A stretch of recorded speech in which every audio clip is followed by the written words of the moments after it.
मित्रों, मैं आपका सुरेंद्र शर्मा, इंडिपेंडेंट जर्नलिस्ट। आज 1 दिसंबर की न्यूज़पेपर में जो मुख्य हेडलाइंस है उससे मैं आपको अवगत कराना चाहता हूँ।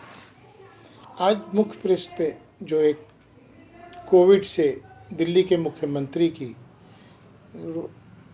मुहिम जो चलाई हुई है उसमें एक बहुत अच्छी खबर है कि जो टेस्ट कोविड का RT-PCR 2400 रुपये में होता था, दिल्ली के मुख्यमंत्री ने आदेश दिए हैं कि वो टेस्ट सभी लैब जितनी भी हैं दिल्ली में वो 800 रुपये में उस टेस्ट को करेंगे।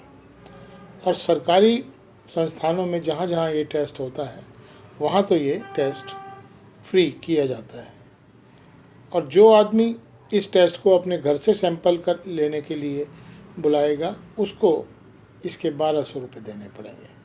इसका मतलब ये है कि 1/3 कीमत में कमी आ गई है, जो कि एक बहुत ही अच्छी खबर है।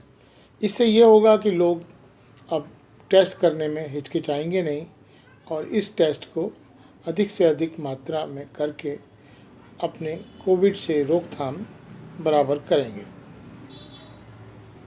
इसके साथ साथ जो एग्रीकल्चर बिल पे जो एक गतिरोध बना हुआ है किसानों और भारत सरकार के बीच में, किसान अड़े हुए हैं, वो पीछे हटने का नाम नहीं ले रहे। वो कह रहे हैं जब तक हमारी मांगें पूरी नहीं होंगी हम अपने इस गतिरोध को ख़त्म नहीं करेंगे और दिल्ली की ओर कूच करने की कोशिश करेंगे।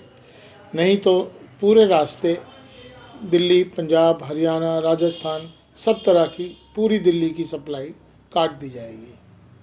उस सब का असर ये हुआ है कि भारत सरकार अब बातचीत करने को तैयार हो गई है और भारत सरकार ने उनके 35 रिप्रेजेंटेटिव से आज विज्ञान भवन में बात करने का एक प्रस्ताव पेश किया है और ये बात आज विज्ञान भवन में होगी।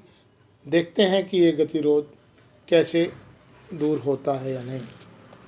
लेकिन इसके साथ साथ किसानों के ऊपर राजनीति भी बहुत शुरू हो गई है। कांग्रेस और आम आदमी पार्टी के कार्यकर्ता आमने सामने आ गए हैं।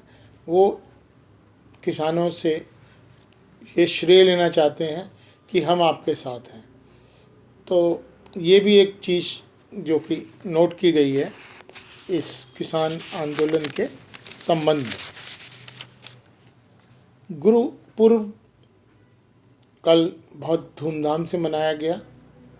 सारे गुरुद्वारों को पूरे हिंदुस्तान में सजाया गया और किसानों ने भी गुरुपूर्व अपने ट्रैक्टरों पे, ट्रॉलियों पे कीर्तन इत्यादि करके मनाया और उन्हें अन्य किसानों ने, हरियाणा के किसानों ने उन्हें लंगर इत्यादि की व्यवस्था करके मुफ्त में भोजन की व्यवस्था की।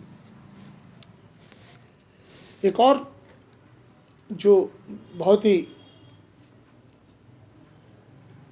हेडलाइंस की न्यूज़ है कि किसानों का आंदोलन क्योंकि शीघ्र ही ख़त्म नहीं होने वाला, तो ट्रांसपोर्टर्स को इसकी मुसीबत का सामना करना पड़ रहा है। उनके ट्रक खाली पड़े हैं और जिसकी वजह से दिल्ली में महंगाई, खासकर फल और सब्जियां जो कि आसपास के राज्यों से दिल्ली की आज़ादपुर मंडी में आती थी, उसकी आवक बहुत कम हो गई है और उसके रेट भी आसमान छूने शुरू हो गए हैं।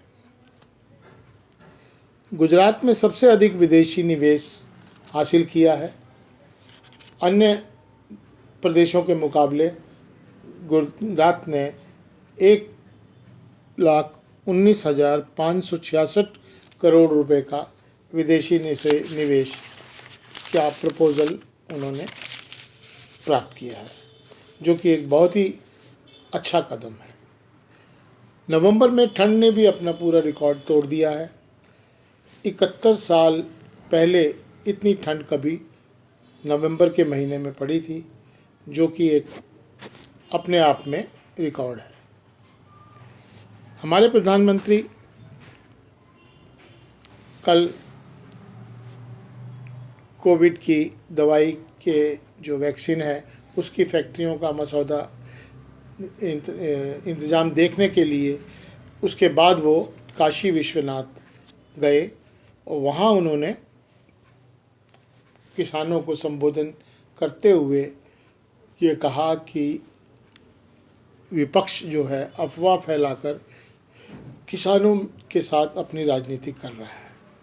तो वहाँ से उन्होंने ये संदेश किसानों को दिया कि वो इन विपक्ष के बहकावे में ना आए और जो भी बात करनी है टेबल पे आमने सामने आके करें। और इस काम के लिए उन्होंने कृषि मंत्री को तथा पीयूष गोयल को, और जो जिम्मेवारी लगाई है वो डिफेंस मिनिस्टर श्री राजनाथ सिंह की लगाई है, जो कि इस समय आज किसानों से बातचीत करेंगे विज्ञान भवन में, और उम्मीद करते हैं कि इसका कोई ना कोई नतीजा अच्छा निकलेगा। तो दोस्तों, आज के समाचारों में केवल इतना ही। शेष मैं कल आपके सामने पेश होऊंगा। तब तक के लिए सुरेंद्र शर्मा, इंडिपेंडेंट जर्नलिस्ट को आज्ञा दीजिए। धन्यवाद। जय भारत।